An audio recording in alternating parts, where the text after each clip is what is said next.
ოცნების შინაგან საქმეთა სამინისტრო აქციებში მონაწილეების ფინანსურ შევიწროებას განაგრძობს. პოლიციელებს 5,000 ლარიანი საჯარიმო ქვითრები ერთსა და იმავე მოქალაქესთან დღეში რამდენჯერმე მიაქვთ. სამოქალაქო აქტივისტ გელა ხასაიას 5,000 ლარიანი ჯარიმა დილით სახლში, შუადღეს კი თბილისის საქალაქო სასამართლოში მიუტანეს, სადაც მის წინააღმდეგ ადმინისტრაციული საქმე განიხილებოდა. ხასაიას გარდა დღეს უკვე ორჯერ დააჯარიმეს მეხუთე პრეზიდენტის ძმა ოთარ ზურაბიშვილი. ოცნების შინაგან საქმეთა სამინისტრო ყველა შემთხვევაში პროევროპულ აქციებში მონაწილეებს გზის ხელოვნურად გადაკეტვას ედავება.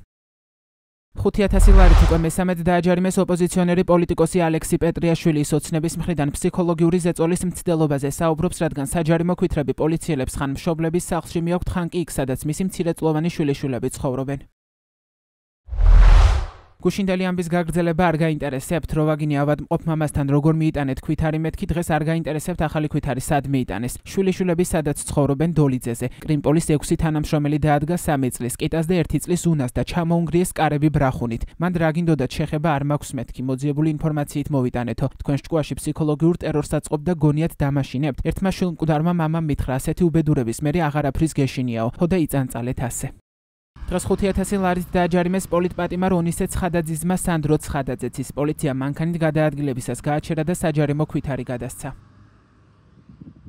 10 დღის განმავლობაში შეგიძლიათ დაასახშოთ და აუცილებლად მოგაწოდებენ ვიდეო და ფოტო მასალებს მტკიცებულების სახით.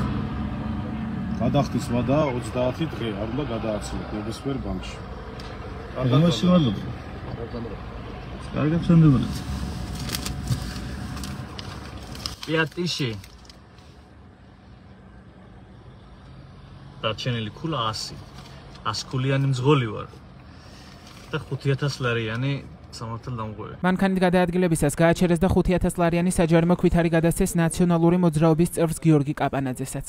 ერთმანეთს ებევას თქვენ ხელოვნურად გადაკეთეთ გზისავალი ნაწილი პარლამენტთან, რის გამოც თქვენ დაჯარიმდით ადმინისტრაციული სამართალდამცავების კოდექსის 175 კოდექსის მეხუთე ნაწილით, რომელიც თვალისწინებს 5,000 ლარის ჯარიმას.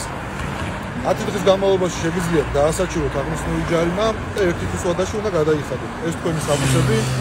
თბილისის საქალაქო სასამართლოში დღეს გაიმართა 5ჯერ 5,000 ლარით დაჯარიმებული ნადიმ ხმალაძის პროცესი. საქმე ეხება ეგრეთ წოდებულ გზის ხელოვნურად გადაკეტვას 5, 6 და 9 იანვარს. სამივე ეპიზოდი ერთ საქმედ გაერთიანდა. სანქცირებულმა მოსამართლემ ლელა ცაგარეიშვილმა სამივე დარღვევის საქმე გააერთიანა და ნადიმ ხმალაძე 5,000 ლარით დააჯარიმა. თუმცა ხმალაძეს გზის გადაკეტვის კიდევ 2 ეპიზოდს ედავებიან. ამ საქმეებთან დაკავშირებით სასამართლო ჯერ არ გამართულა. მადლობას ნამდვილად არ ვეთქვი 5,000-ით შემცირებისთვის გააერთიანეს და შთანთქავო, ესე გავიგე. არ ვიცი, მოწინააღმდეგე მხარეც ქალბატონები იყვნენ, მოსამართლეც ქალბატონი და უსიტყვოდ გამოვედი, შეფასების გარეშე დავტოვებ. ვიტყვი ერთ რამეს, რომ ასე თუ გაგრძელდა ჩვენ ქვეყანაში, ძალიან ცუდ ადგილას მიიყვანს ერთი კაცი ამ ქვეყანას. მოსამართლეს ალბათ არ შეეძლო სხვა გადაწყვეტილება მიეღო, მტკიცებულებები იყო აბსოლუტურად აბსურდული. მე ვაღიარებ, რომ ყოველ დღე ამ 86 დღის განმავლობაში აქციაზე ვარ და კიდევ იქნები, სანამ არ დასრულდება ეს რუსული ხელისუფლება და პოზიტივი თუ რამე ამ საქმეში ისაა, რომ 15,000 ლარის ნაცვლად ნადიმ ხმალაძე დღეს დაჯარიმდა 5,000 ლარით. ალბათ ბავშვობაში ყველას უთამაშია სახლობანა, აქ თამაშობენ სასამართლობანას. რეალურად ეს არ არის არანაირი მართლმსაჯულების განხორციელება, მოსამართლეები თვითნებობენ და კომიკური ასევე ის ფაქტი, როდესაც ჩვენ სასამართლოში მოვდივართ, რეალურად გვაქვს ძლიერი მხარე სამართლებრივი ჩვენსკენ არის, მიუხედავად ამისა, მოსამართლეები, დასანქცირებული მოსამართლეები ესე ცინიკურად აჯარიმებენ მოქალაქეებს.